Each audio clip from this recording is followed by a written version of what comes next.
Welcome back to Girl, What Did I Just Read? The podcast where we read books by women and queer authors that have us questioning everything from plot twists to our taste in fictional men. With us today, as usual, is the lovely Shaggy, and I'm Katie. This week, we're diving into the book Binti by Nnedi Okrafor, a futuristic sci-fi with an African twist about a girl's interstellar adventures. So obviously, this week's theme is sci-fi. So coming to something that's very important over here, we do mention that we read women authors, but until now, we have not had the opportunity to read diverse women authors. And I'm so glad that we picked a book by a Black author. Her name is, like Katie said, Nnedi Okrafor, and she is a writer of science fiction and fantasy for both children and adults. I think it's important to note over here that Black women authors being writers in the genre of science fiction is not something that we see in popular culture. We know all sorts of sci-fi books by white men. Dune by Frank Herbert. Foundation by Isaac Asimov, and so many sci-fi movies which are entirely either created or dominated by white men. But over here, we are going to delve into something so interesting.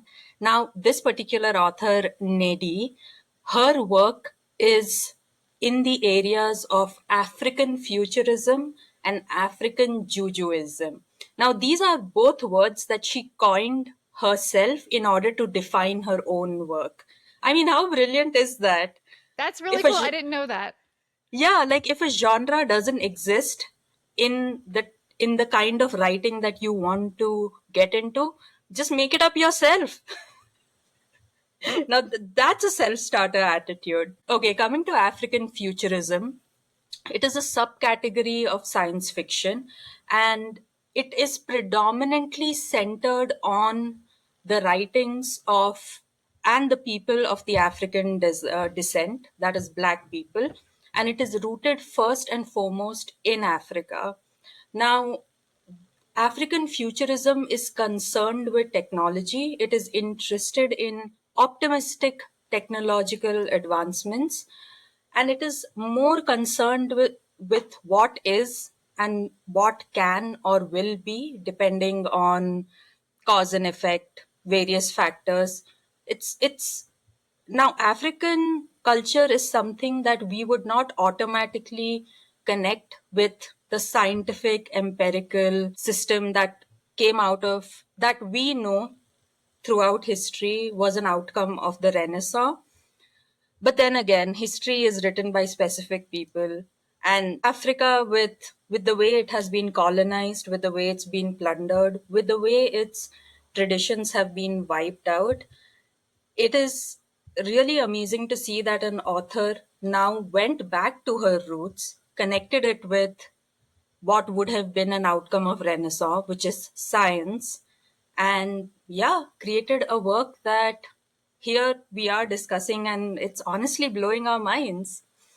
Yes, great pick for sure. This episode gets into space travel, alien jellyfish, cultural identity, and some intense transformations. Think, of course, my Marvel references. Wakanda Forever meets Star Wars, which is not Marvel. I get that. Now, coming to the other term that Nnedi coined, Africanjujuism.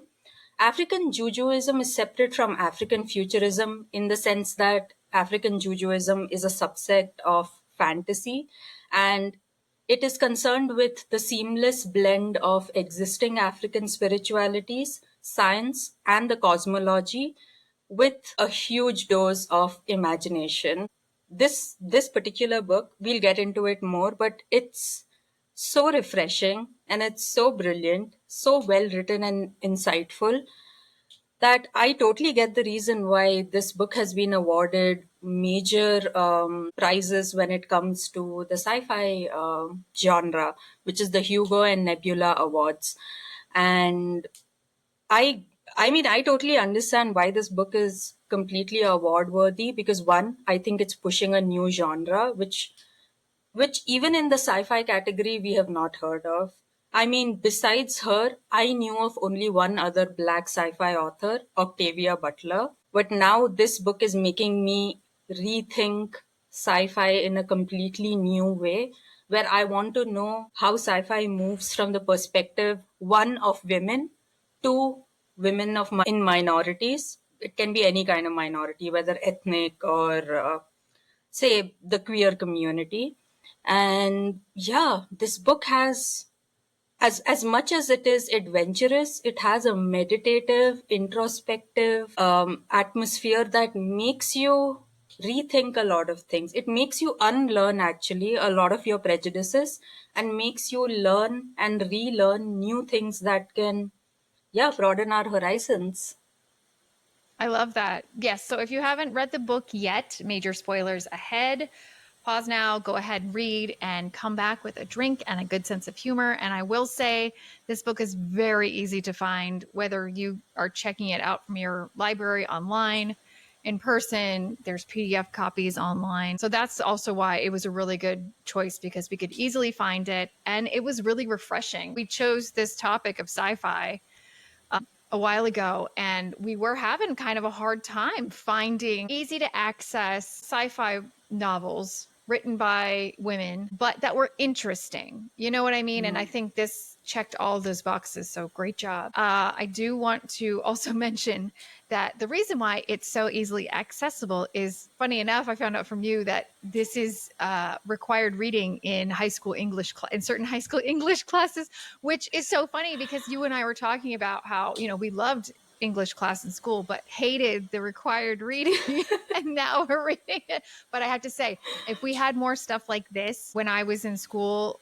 I would have totally gone for it. I am so over The Great Gatsby and Romeo and Juliet. And the East of Edens and Of Mice and Men. Again, all these books, dry in nature, written by white men, and probably not even written that well, if you really think about it. Because most of these books, maybe aside from The Great Gatsby, and also big controversy about Great Gatsby, F. Scott Fitzgerald stole it from his wife. Yep.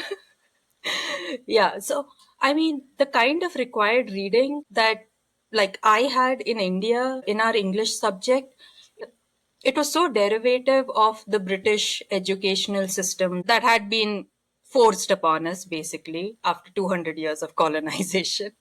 And in that method of continuing this old style of education, we lost out a lot on major Indian authors, regional Indian authors.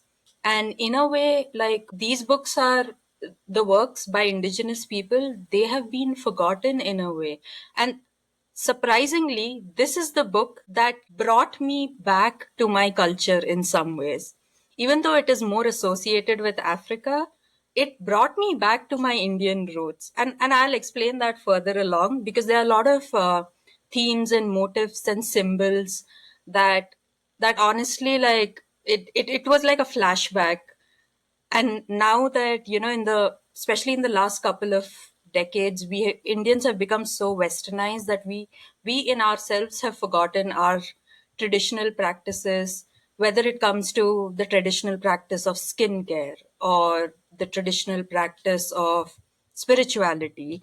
It Things have become so, how do I say, so bound by structures that we have forgotten how to understand things that are more abstract and boundless, but within the realms of our really old culture, which like has existed what, around 5,000, 6,000, 10,000 years.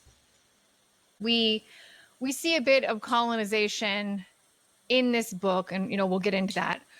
But yeah, it just brings up a lot of really cool topics. And another thing I was going to add too about the required reading for English that we had, and granted, that for me was over 20 years ago. I can't think of one book where we had a strong female character. I mean, we had stuff. Did you guys have to read Tess of the D'Urbervilles by, I don't remember what man wrote it.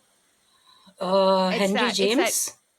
yeah, and it's I that British, you know, it's another one of those famous English ones they've made into films and things, and it's It's so awful and depressing. Anyway, but now we have this really nice book. There's lightness in it. There's there's drama, there's action. So it kind of has everything.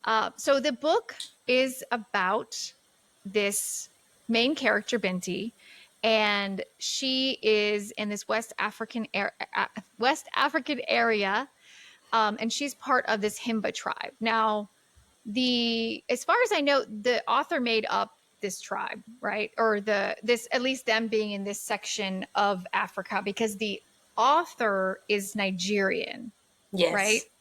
Yeah. And the author based it on the South African Himba people.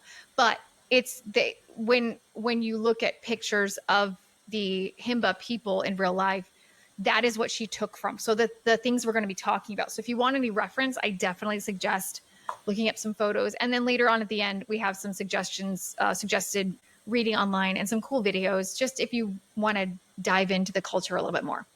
Anyway, so this takes place like in the future. We don't know when, but Binti is a member of this tribe. And unlike the actual Himba people, they are not nomadic. They stay in their area. Their thing is mathematics. They build these communication devices that it seems like the rest of Earth uses, but these people have these mathematical skills that are described as almost magical.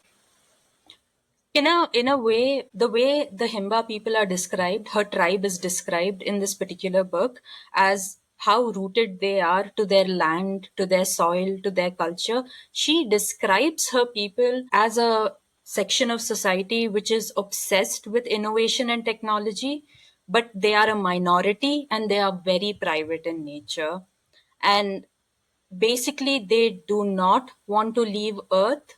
They prefer to explore the universe by turning inwards as opposed to turning outwards. And if we really look at it, most colonized nations have spiritual practices, or maybe back then it could have been described as science. But even in Eastern spiritual practices, we are asked to go inward. We are asked to understand our deepest state of consciousness in order to be liberated from this earth. So this again was one parallel that I was able to draw to the Indian culture and the Indian spirituality, that we don't want to go outside and figure things out. We believe that in a sense we are God, so we need to understand the godness within ourselves. Yeah, and as opposed to this, the Kush people, now the Himbas are the minorities over here, Kush are the majorities. Like, think of them as white people who are practically everywhere now. So she describes the Kush, who are the major population, as people who are outward looking. They are also interested in innovation and technology and mathematics, experimenting, learning, reading, inventing. However, they are also obsessed with, again, having an outward view of collecting knowledge and then assimilating it within their own culture. Yes, to her people, the mathematics they use and going inward, they call it what, treeing, right? Yes. Treeing. I think because it's like it's almost, think of like a fractal. That's how I kind of thought of it, what they're kind of seeing in their brain to make these connections with these mathematics and their science. But it's like their religion, and they use that, obviously, this religion and this knowledge that's been passed down for generations and generations to create these amazing communication devices. But then Binti is going against her family and her culture because she has been accepted to Uzma Uni, which is the best, most elite university, and it's on its own planet.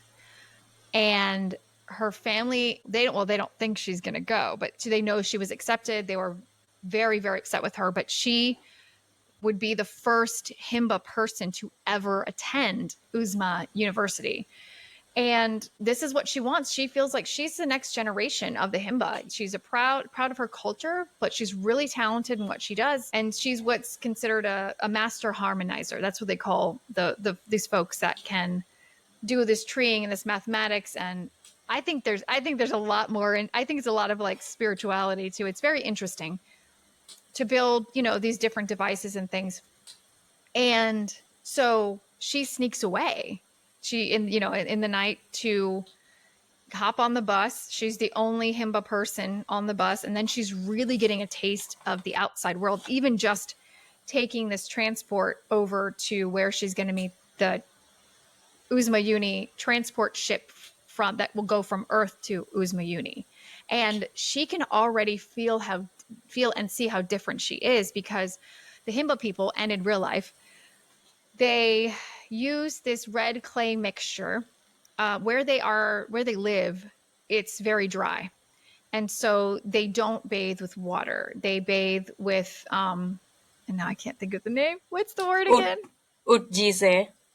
Ochise. And it's Umza University. Oh, Umza University. What did I say? Uzma. Oh, it's okay. Umza. I know, and I have it in front of my thing.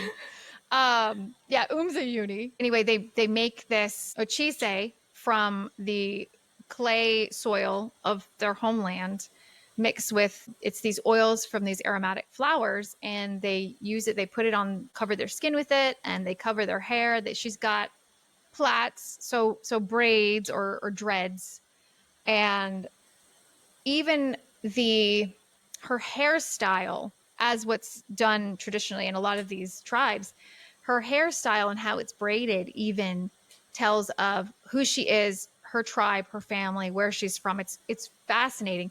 But she gets on this bus and everyone's looking at her, or they're looking down at her.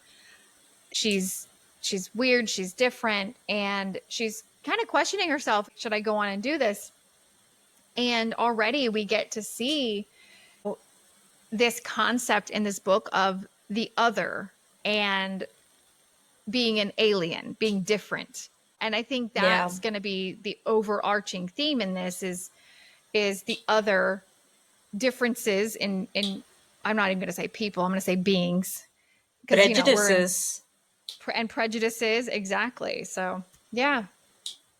I mean, for me, what really drew me to this book was the fact that it's based in an academy, or it will go on to be based in an academy. I love academia books. I don't know why. There's something about being the chosen one and then going to your dream school and then becoming an expert at something and somehow helping the world, the universe in ways that are ultimately for the greater good. This book actually, because it involves a school, a university, it reminded me of Wicked, where Elphaba is the alien amongst the others only because she's green colored. There's nothing really, and funnily enough, they have professors who are goats. But they are, I haven't seen it, but I know what you're talking about.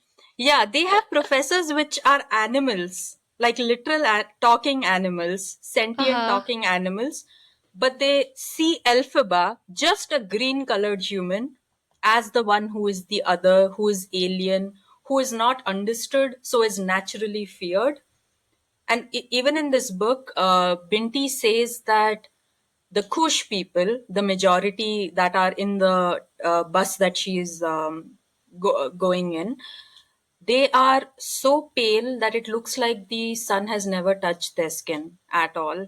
So over here we see that the author has tried to bring in the concept of race, and also the concept of race now being intergalactic in nature and not just rooted to Earth, where we have prejudices when it comes to skin color. Prejudices even in India, where we are all brown. But well, and it's everywhere. I mean, yeah, even over here in the States, I can't completely speak to this because obviously I'm not Black, but there's this whole thing that lighter skin is better and lighter skin is more preferred. Or So, and I'm sure, civilized. or exactly. And it's all has to, just like in your country, all has to do with colonization. Because the pasty English people that came over and colonized your lands or stole people from Africa to use as slaves, and they were civilized, they were educated. So the lighter skin being more associated with all of those things, which we know isn't true. Now, over here, Binti has been selected into the UMSA University because she scored very high in the planetary examinations in mathematics, and because of that, she ended up getting a full scholarship to UMSA University, which is the most powerful and the most innovative university in the Milky Way galaxy. So here we are seeing that travel within the Milky Way has become easy and possible, so much so that students can move from Earth to another planet in order to be educated. Now, I would like to bring up the importance that is placed on mathematics in this particular book. Uh, and funnily enough, I'm glad that in this book, the author chose a female protagonist to be good in a subject like mathematics, because typically mathematics is something that is not associated as being And then, like girls. Yeah, girls are not mm-hmm. inherently or innately good at mathematics, like somehow their brain cannot move over there. And this juxtaposition of a woman, black, mathematics, this in some ways again reminded me of how much I hated mathematics in school. And sometimes I think, did I hate it because I was not good at it, or did I hate it because of the way it was taught in our school? Or did I hate it because somewhere I internalized the concept that girls and math don't go together? And this is actually a little strange because I used to score really well in mathematics, but my brain somehow generalized the idea that I was scoring good in mathematics because I was hacking the educational system, and not because I was good at mathematics or not because I was interested in mathematics. And yeah, in a way, I'm so glad that again this book, so refreshing, it made me rethink whether I actually hated mathematics or not. And I believe maybe I didn't hate it altogether. Maybe it was societal norms plus educational structure plus me being a girl in the early 2000s. And especially back then, there was like a very clear distinction between what were feminine roles and what were more masculine roles or more masculine jobs and professions. Of course, now luckily, women in STEM, I hope they keep rocking on as they are rocking on. Yeah, how we go on with the story is that because she's such a genius in math, and she's what's the term again? Master harmonizer. Master harmonizer. She boards the ship with her other classmates and they're having a good time. She's feeling like, I would say, accepted. I mean, they see that Yes. she's different, but they're all, I guess, around the same age. She's making friends. She even has a crush, and we're like, okay, this is cool. We're happy. I'm excited, personally as a reader to see, Uzma Uni and how all these humans are going to interact with all these other species, I guess, on this planet. Yeah. And then I'll let you take it over. What was the big reveal? So before the big reveal, I would just like to say that the reason why she starts feeling at home with all of her classmates who are Kush, who are not from any other tribe, any other minority, the reason why she starts feeling at home with them is because they are united by mathematics, which is a universal language. Again, over here, it's not linguistics, semantics that is being a barrier in how they communicate with each other and how they bond with each other. But the fact that they are bonding with a universal language makes them forget that someone looks different from them or someone has red clay over her skin while they are all pale. Yeah, and that's something we talked about too when we did our pre-discussion last week was mathematics as a language really is going to be how we communicate with other beings. Not if, when, when we finally admit that aliens are real. Because we talked about the golden record that we sent to space in the 1970s. And, we had people of different languages talking and things like that, but there was a lot of math because, math is universal. And so that's how we think we're going to be able to communicate with other races. I'm not going to say alien races because we're aliens to them. We're all aliens. But yeah, but And we were very shocked. Mm-hmm. no, that's where the reason why I think mathematics would be something that ties us with other species in an intergalactic manner is because mathematics is patterns, it is similarities. And again, with just language in general, we may have patterns and similarities, but you need to understand the language. You need to be able to comprehend it in order to understand patterns and similarities, like how words have etymology, like certain words are derived from, say, Latin or Sanskrit. But over here, you need knowledge of these languages in order to be able to draw these connections and these patterns. But here, mathematics, like, say, concepts like fractals, which are geometric shapes which exhibit self similarity, in the sense that we can see fractals in different areas of life, whether it's the branching of the trees and the patterns that trees form when they branch, or the spirals of a shell, or the spirals that we see in our Milky Way galaxy. So, if we see that there are these patterns where I think because of these similar patterns, the idea of differences goes away with respect to these school students, the ones going to the UMSA University. And yeah, it it's such a beautiful concept that there's something that can tie us and make us united and one. There's this universal language that can make us united and one, not only on this earth, but also whenever we find aliens or whenever they find us. Yes, exactly. Well, that's a whole other podcast. I'll get into about my alien theories and ancient aliens and all the. I was sent you those. I was like, you got to watch these links about how the scripture, your mythology, Yes. ties into like the aliens. So I made her watch some stuff from ancient aliens. At the very least, ancient aliens, it's great to learn about other cultures and to learn about really cool sites around the world. So then we get to meet yet another alien species as this ship that's going to go to the university planet is all of a sudden overtaken by this alien species called the Medus. Yes, this is the And major reveal. In the book, it mentions that on the 18th day of their traveling, that is when the Medus hijack their transport system, which is taking them to the UMSA University.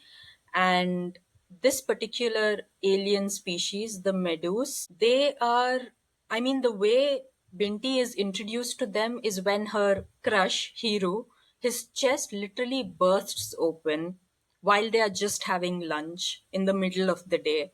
And that's when Binti sees that there are Medus behind him, and they have tentacles, their heads are dome shaped, they are really tall, like uncharacteristically tall.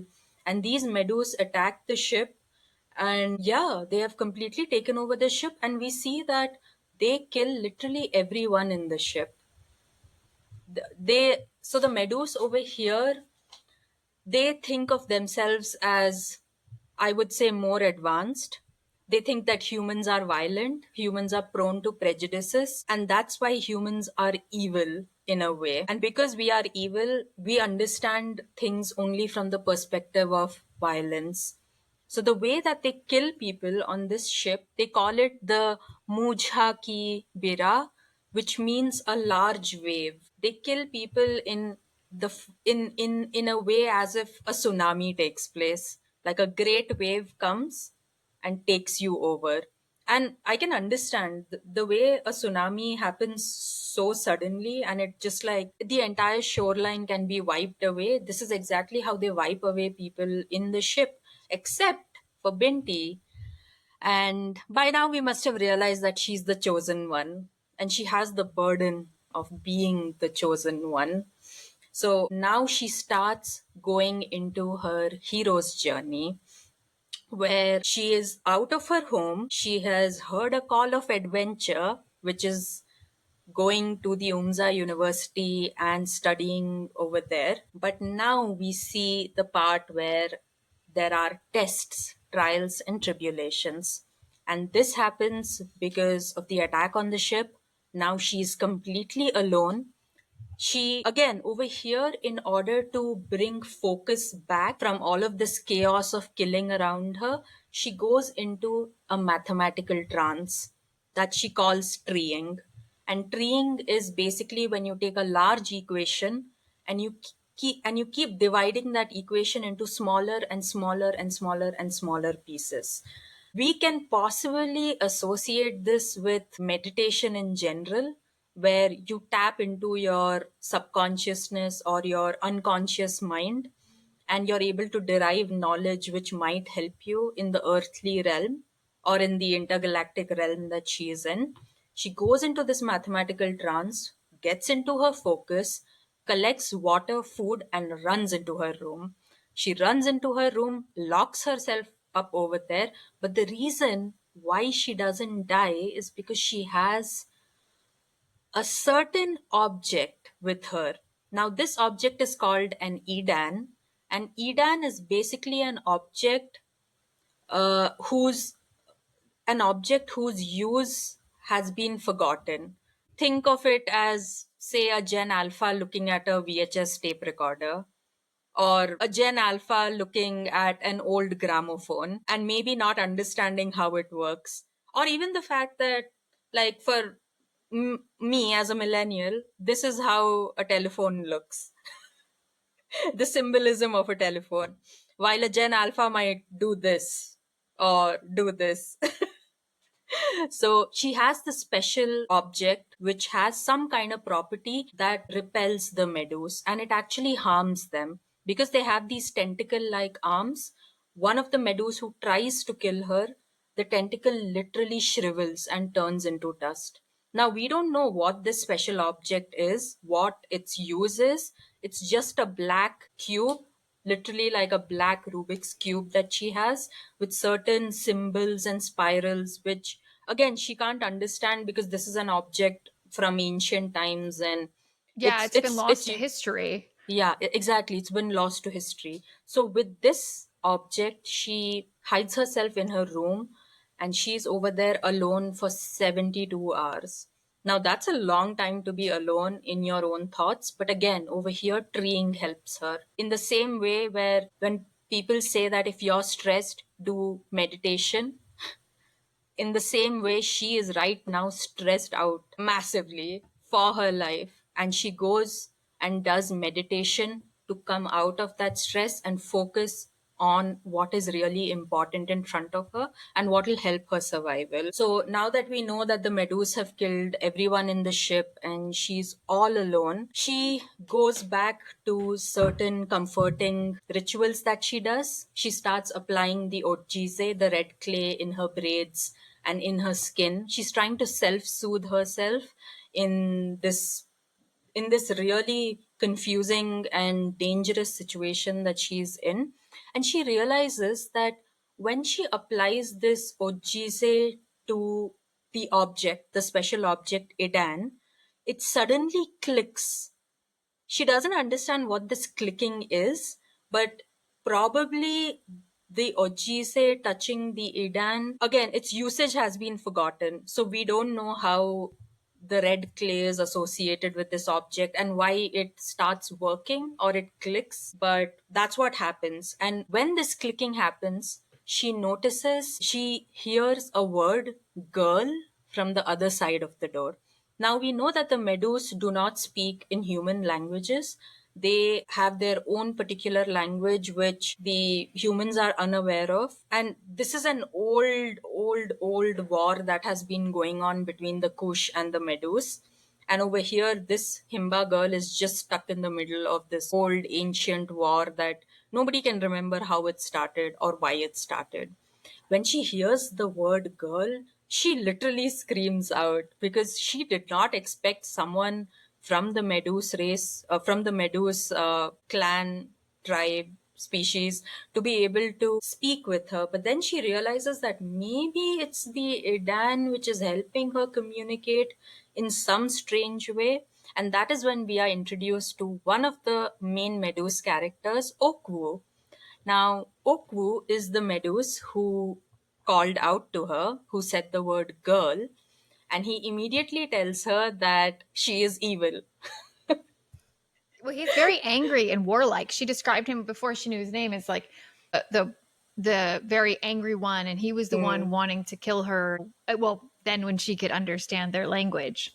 Yeah, and again, I think sometimes I think humans in a way think that other species would also have emotions in the same way that we have, like, say, empathy or sympathy or some kind of a connection.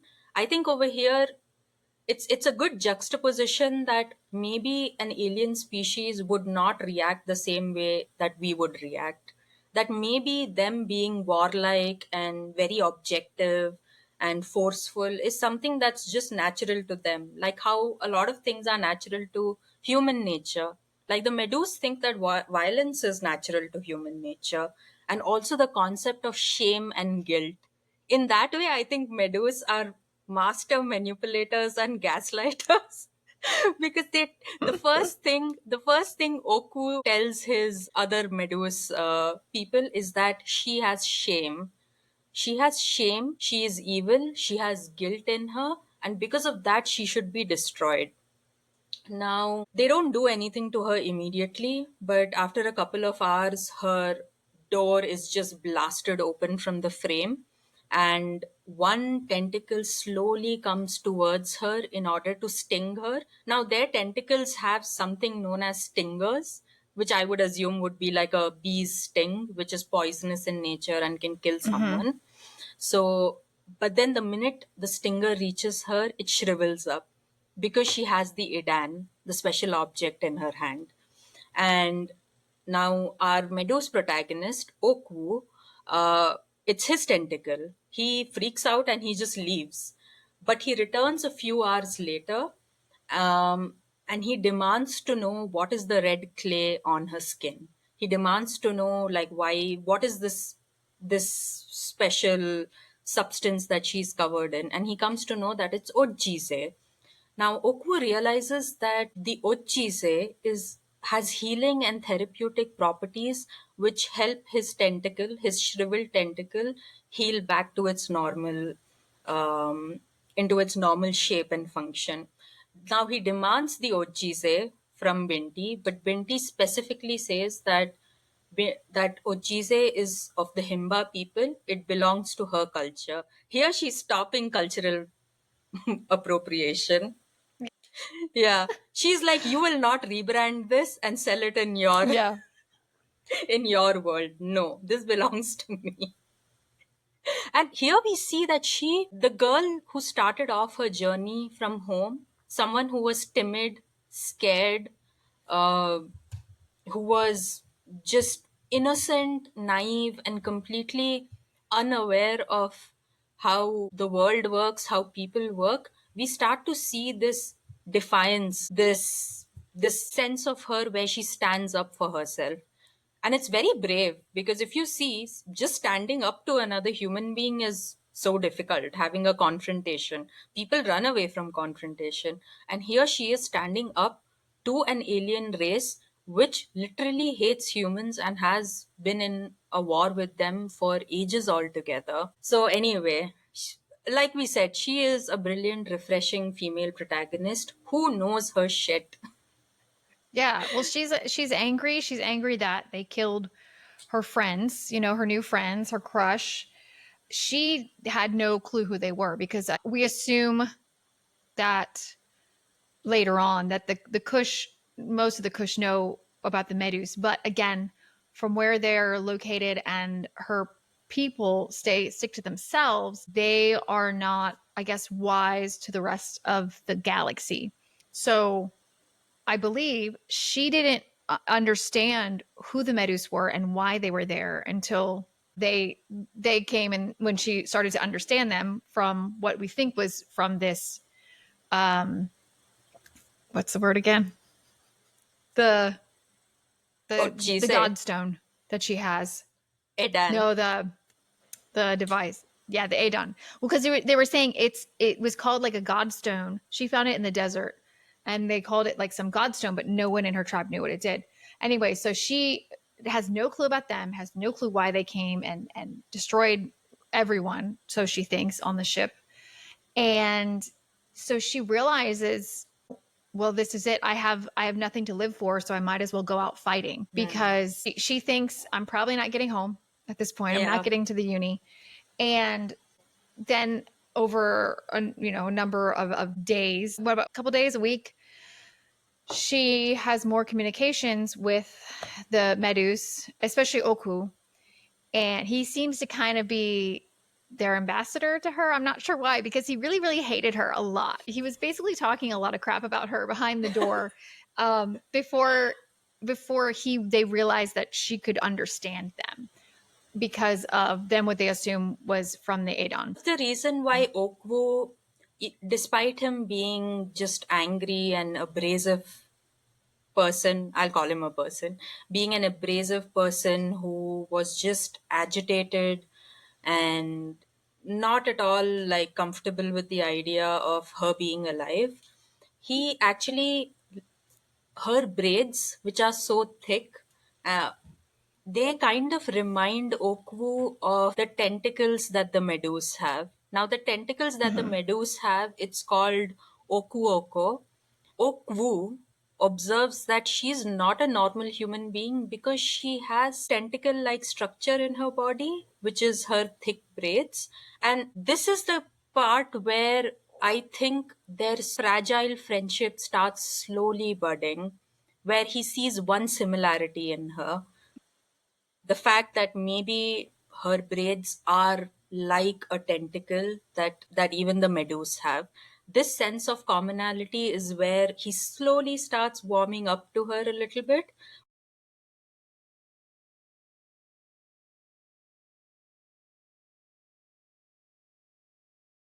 In order to show that vulnerability, and in showing vulnerability, being able to connect with the meadows people, she is asked to keep her Edan aside. She keeps it aside, and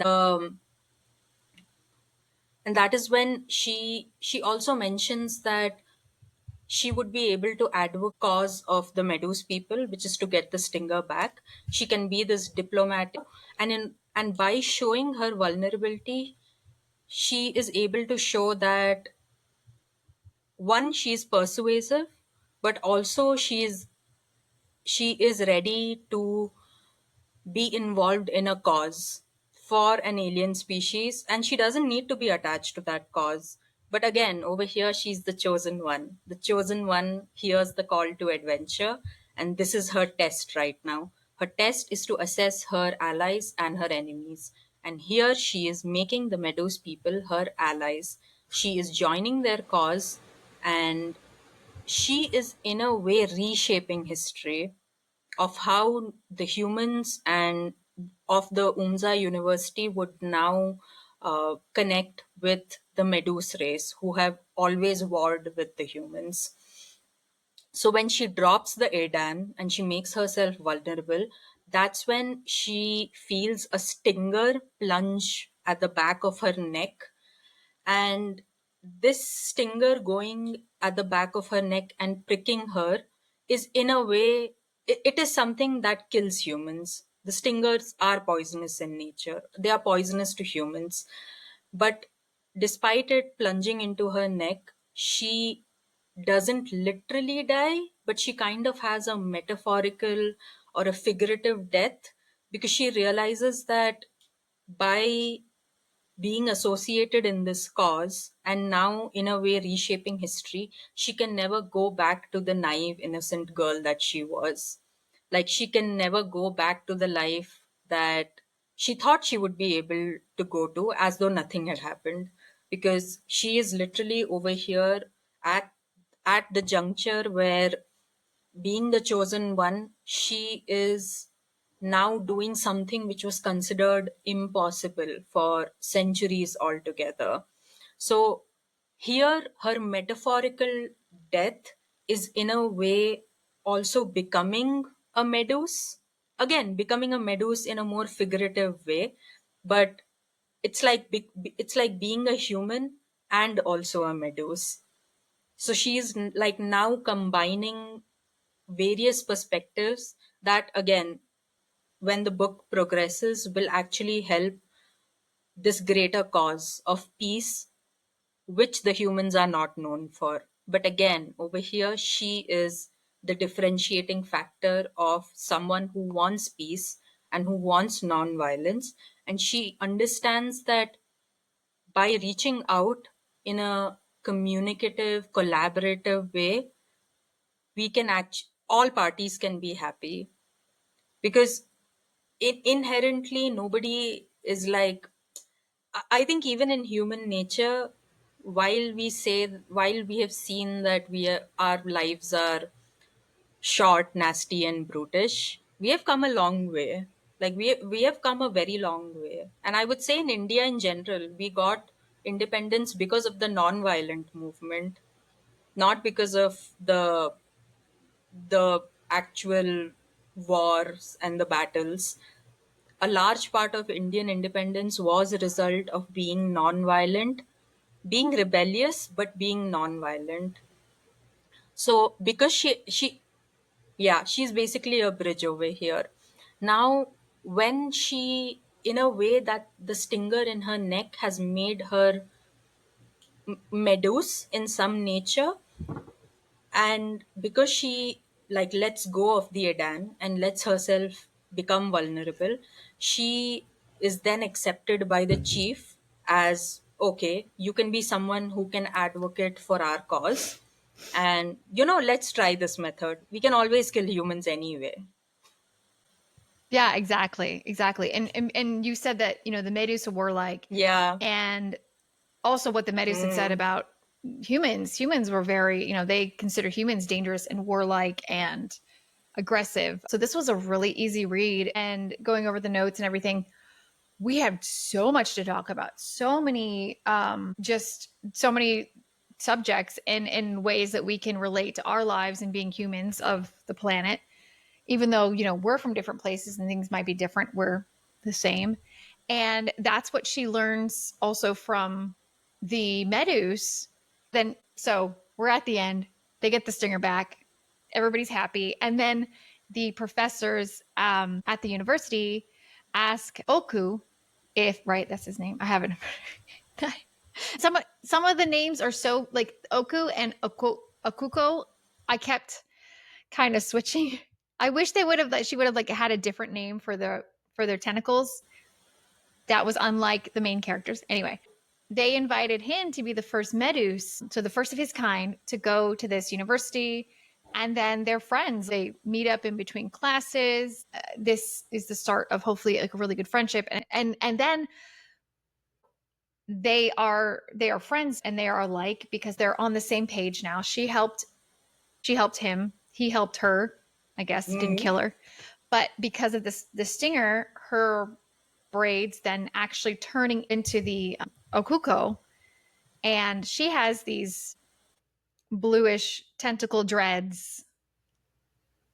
It's really cool being alive in this day and age where, yes, we have a lot of bad stuff going on, but we're able to flip the script versus what our parents and our grandparents went through, which I think is very, very cool. So I'm hoping that instead of destroying each other one day, we are this happy, I don't want to say utopia because I don't think we could ever be a perfect utopia here, but that by the time maybe that the extraterrestrials are willing to finally make themselves known and come down and make us a part of like the Galactic Federation, that it's because we have come together as a planet and stopped being so male and warlike. And it's it was a very eye-opening book. It just made me think. I had no idea what we were getting into, and until like stuff popped off in that cafeteria with everybody being blown up,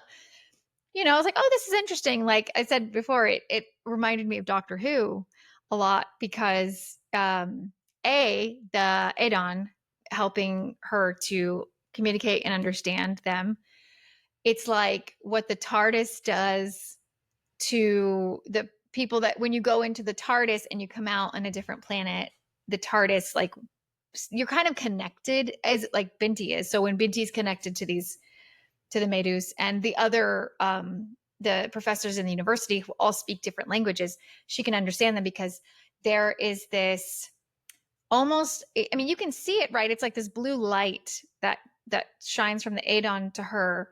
But then isn't it like in her? Like it's inside of her, especially after she's stung. She doesn't need the Adon to be able to communicate.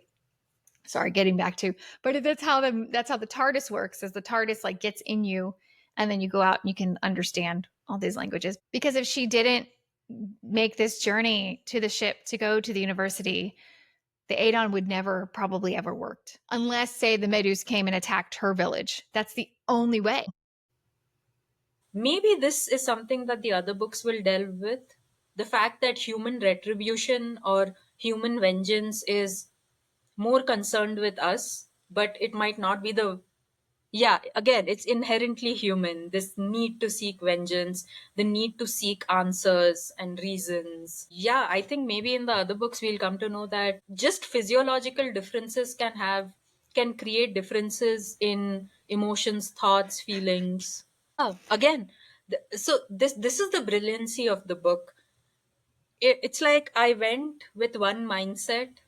Okay, and I think I'm a very progressive liberal person, but then again I realized through critical thinking again being something that all humans share, just by pausing a little bit and doing some critical thinking, I was able to understand my prejudices.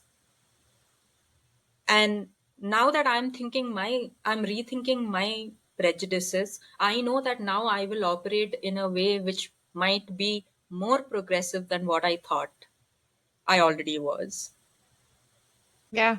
Yeah, those are great points. That was awesome. Again, we had so much to talk about from such a short book. This was phenomenal. Because even things that we talked about originally, right after we both read it, when we were ready to record the first time, like a week or two ago, I'm glad we actually ended up waiting. We had to reschedule a couple times because we talked for a while last week, and it answered questions for me. Because at first I was like, wait a second, why did they sting her? Because actually, I think how I read it was in the ship when they massacred all of the students, again, the wave. I feel like they also do the wave. They take people out in waves because then there's no one left to fight back, right?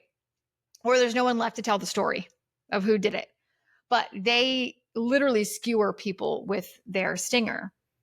And with her, they just stung her. So it wasn't like, what am I trying to say?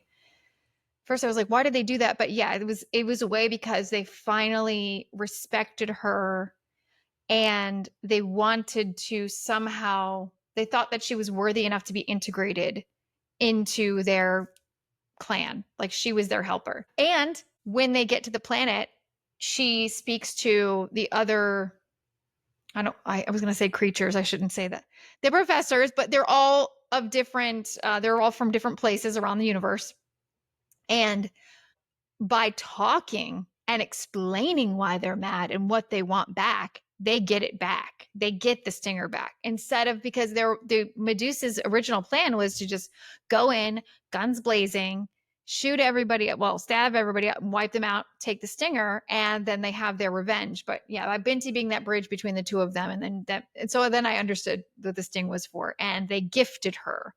It wasn't a curse, it was a gift. And she finally realized that, because she thought, when going back to when things are better and she's been studying there for a little bit, and she's friends with Oku, and she's wiping off the last of the Ochitse that she had made before she left Earth. She realizes if she goes back to see her family, she's not the same. And it makes her sad. But then again, I feel like she also realizes this is her future. This is her path. This is her calling. And then she ends up roaming around that planet, and she finds a dirt, a soil, a clay kind of soil that's similar enough to hers. And she finds ingredients in the market. And then she's able to make the Ochitse because, they've realized that it heals the Medus, it heals their tentacles, which is really interesting. I hope in the other books, the other two, they go into like what are the properties in that? Because I was surprised that it worked, because she's on a completely different planet working with completely different ingredients. So I came to the conclusion, possibly, is it her? Is it what she spiritually unknowingly puts into the mixture?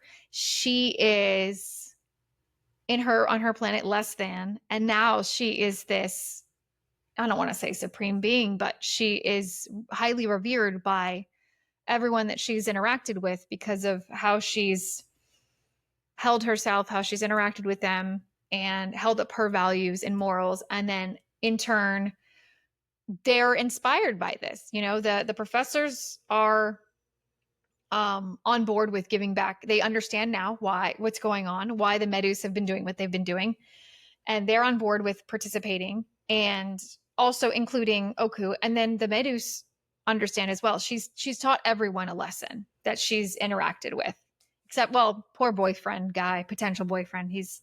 But that is one thing though I will say is with Oku, I was still mad at them by the end of the book, because Oku never apologized. It's like we totally forgot that the Medus took out all those promising young people. And me personally, and maybe just as I'm a product of, Western society, I'm like, shouldn't there be like a little retribution? Or, I mean, we're just going to let them have the stinger back and that's cool. They killed all these people, right? And so, and maybe some of the other two books have to do with people of Earth finding out what happened and them wanting to take their revenge on the Medus. I do feel like the Medus need to, I don't want to say make them pay, but there needs to be some kind of retribution. There needs to be something from them. Because I feel like it was brushed over, but then I realized it's probably brought up in the other book. So I was still salty about Oku, even in the end. That is the most realistic sci-fi that I have read, because it talks about climate change, it talks about social inequality, and how that ends up in a way destroying our planet and inviting alien colonization. It's like our internal warring results in a third party being able to come and actually use us as a resource.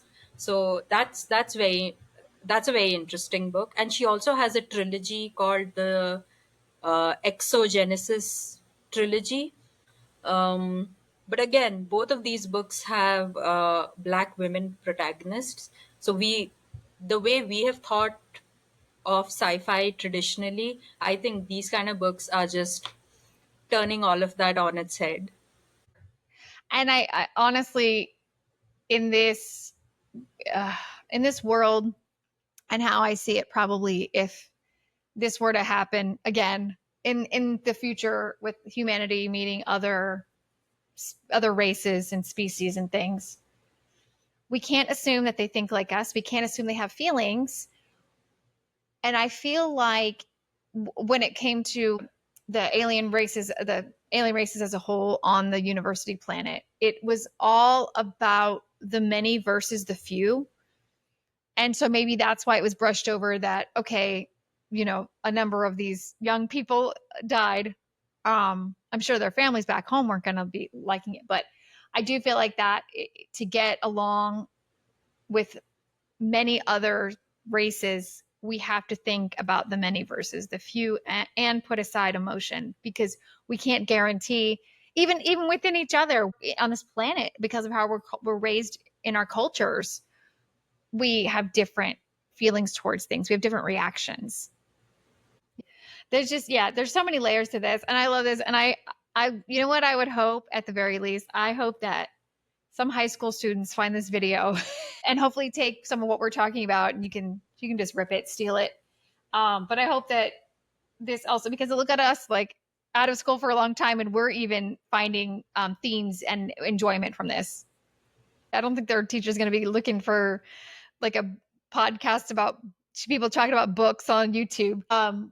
And I was going to say, I found out too with a lot of the AI, how teachers are reviewing it is they can take, obviously everything's digital now, everything's sent in via like Word document or PDF.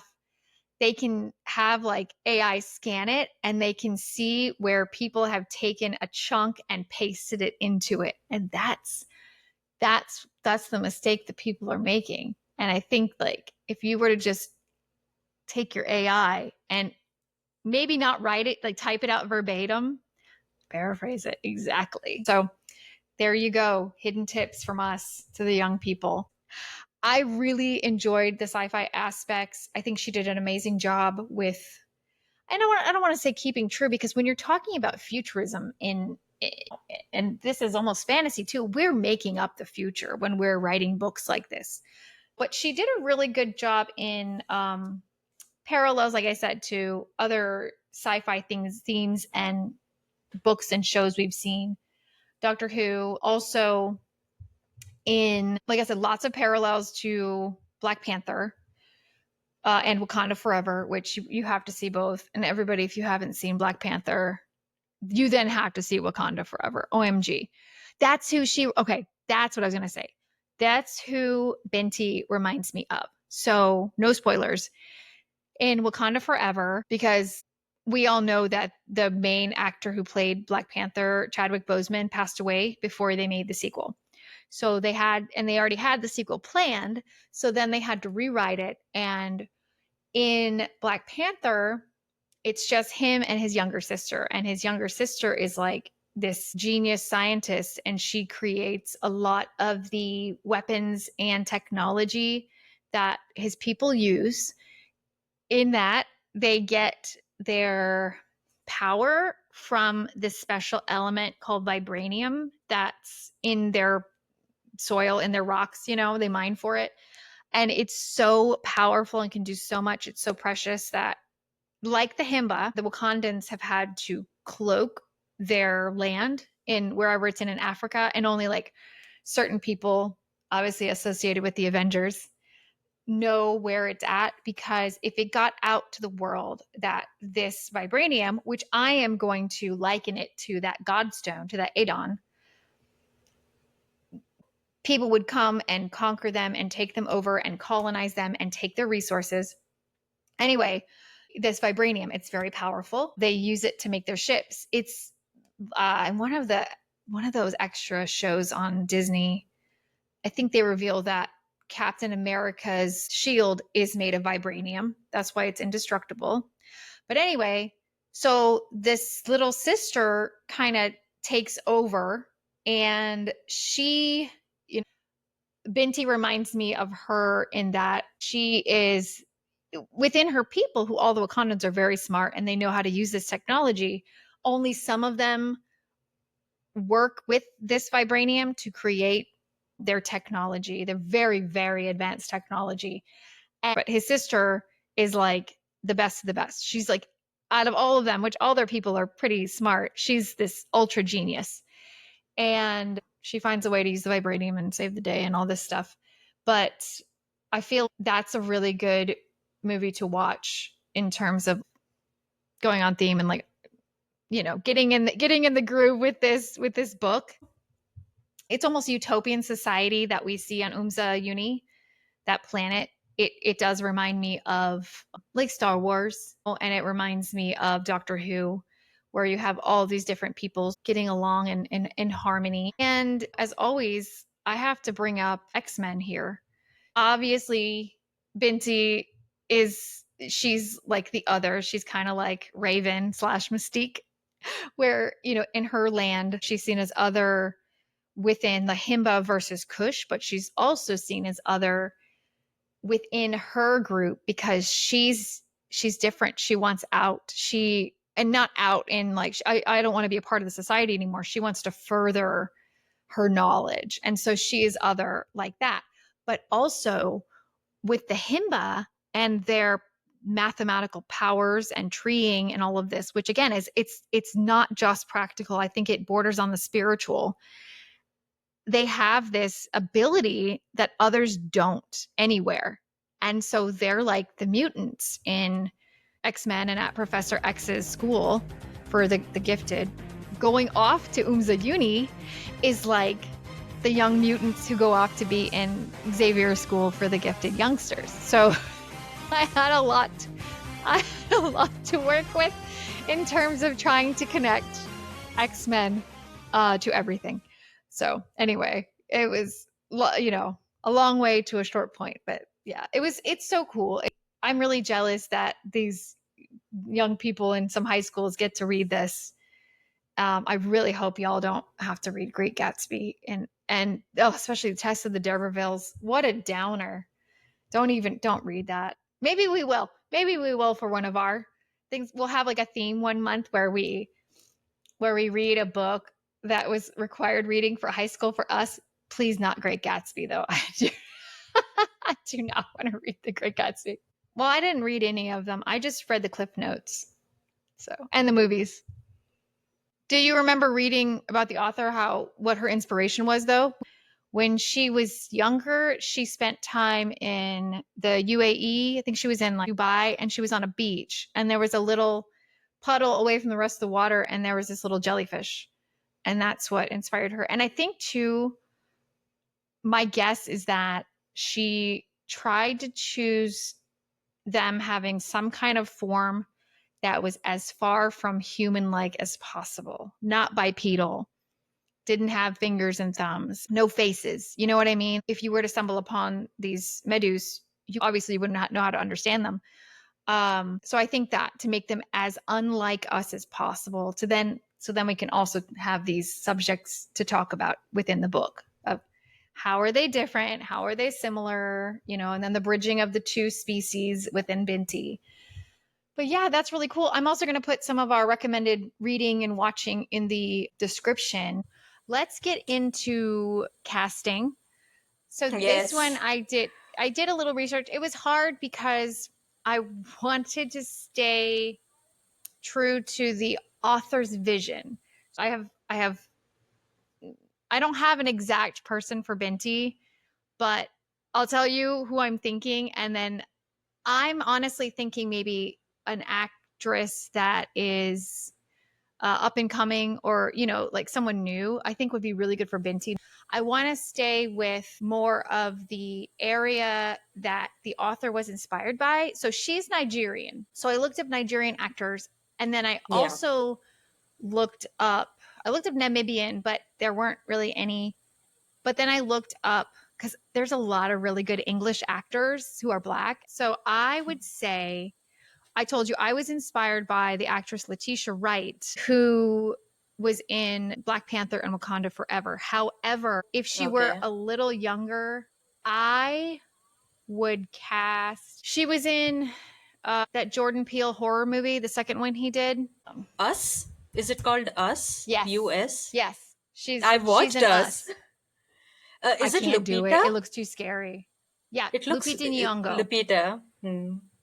And because also the girl on the cover of the book does look a bit like Lupita. So I would say someone a younger actress who looks like Lupita Nyong'o or is of Nigerian descent.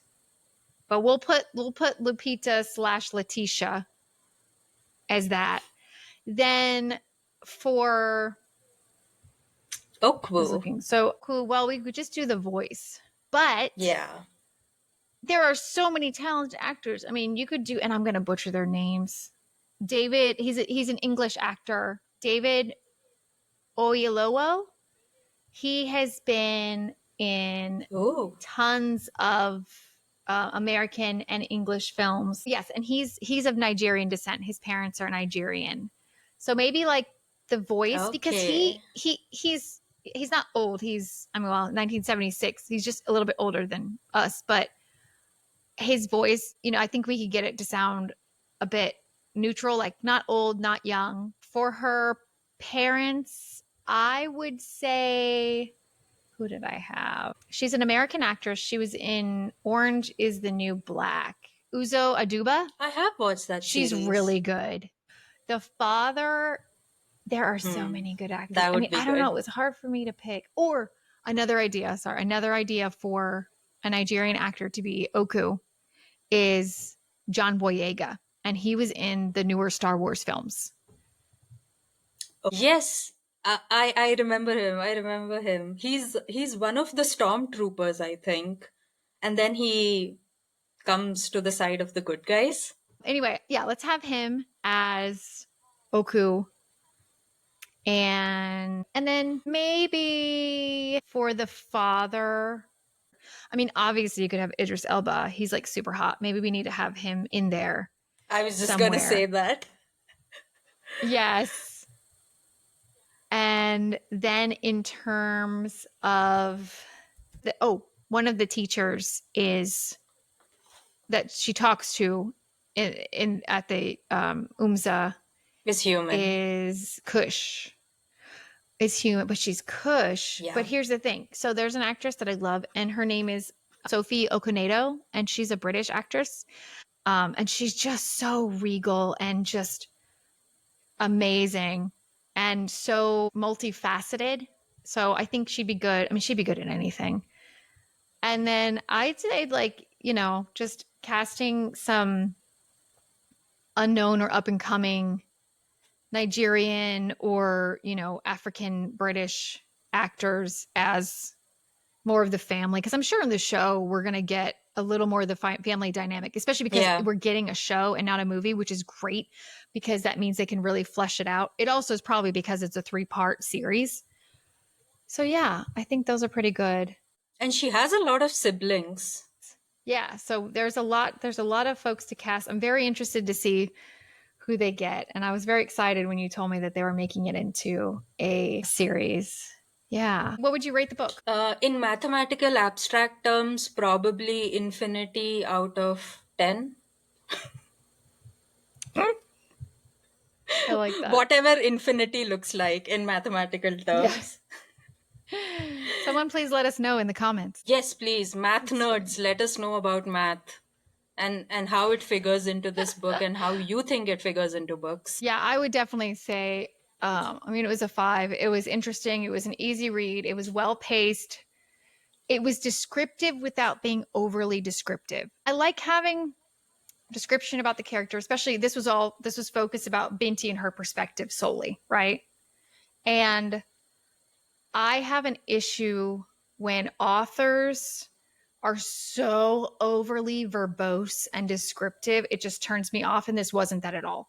We got enough of like how she was feeling inside, how she was feeling physically and the outside with everything. I feel like we got sight, taste, we got touch, we got her emotions. I mean, I like we've said before, we want to read the other 2 books, and I'd like to read more by this author. So I think she's just all around. I mean, she could probably write anything, and I'd read it honestly, even if it weren't sci-fi. Like one of the I would say disadvantages of reading sci-fi is the world building requires so much of exposition. It requires Mm-hmm. description that the world works in this way. These are the rules of the world that we are delving into once we get into science fiction. But within 96 pages, how did she conjure up a world which was complete, which was descriptive without descriptions? Yeah, for sure. So yeah, I think I mean just overall fantastic writer, and I hope that this show really launches her career. She's already had her career, but I really hope that it puts the spotlight on her internationally. So it's great. Yeah, I guess book recommendations. What are you reading? What would you recommend? Okay, right now, when it comes to books, I mean, apart from Binti, my head is all over the place. Like right now, I have 9 books that I'm reading all together. And Wait, at the same yeah, time? yeah, at the same time, like I'm all over the place. I'm reading uh, a sci-fi book, a romantasy book, a book about alien interviews. Then Oh, I'm reading nice. a romance. Yeah, I'm reading like 9 books, and I don't know. I don't know what's going on with my head. How am I doing this? I have no idea. Well, you have more time on your hands. So it's easy when you're relaxing. What's the alien one? Oh, that book is called Alien Interviews. It's written by this nurse who was working at Area 51 when the Roswell incident happened. And apparently, she was the one who was appointed to speak with the alien that was captured when the Roswell incident happened. When So this is some, nonfiction? yeah, it's nonfiction, and it's a very it's a This is up brilliant my work in the alley. You know sense that, that right? yeah, it's like a brilliant book because there are a lot of parallels of between the themes of Binti and the themes in the Alien Interviews book. Because again, the alien over here, they call themselves like more elitist, or they think that they are at a level more advanced than humans because they are not prejudiced. They don't like let feelings and thoughts and emotions get into the way of decision making. And this is the book where I read that the Earth is in an intergalactic slum or in an intergalactic ghetto. Yeah.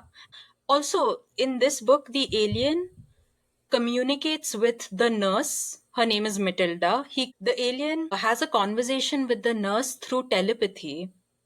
In the same way that Binti and Okwu start off their conversation in a slightly telepathic manner instead of going verbal. So That's yeah, cool. in this book, the alien literally says that humans and Earth are on the periphery of the importance when it comes to being in the universe.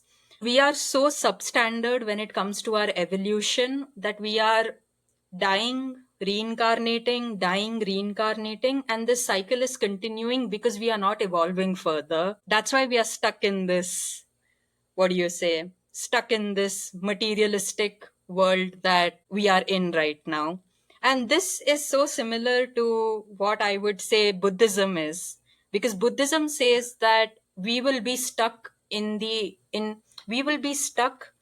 cycle of human life until we tap into until we are able to tap into the collective consciousness that that ascends our individual human consciousness, because that's how you get That makes so much enlightenment as per sense. Buddhism. Well, Yeah. because we would say so that we're so pretty until advanced we because look, oh, go ahead. No, so I mean, I was just like Mhm. trying to bookend the Buddhism part in saying Mhm. that again, Buddhism says, how will you achieve enlightenment? By going inward. Something that this book says, the book Binti, and also the book Alien Interviews, that you don't need to go outward, you need to go inward. And our problem of being stuck in the human cycle is because we think we will get what we want by moving outwards. And by moving You're outwards absolutely is right. what, yeah. And what I mean by moving outwards is succumbing to our desires. And by desires like greed or gluttony or hatred, vengeance, anything like that. And also, these are all we are all inherently born with these kind of desires, but we will ascend from our consciousness once we are able to tap into ourselves and think beyond the desires that keep us captured in the human cycle.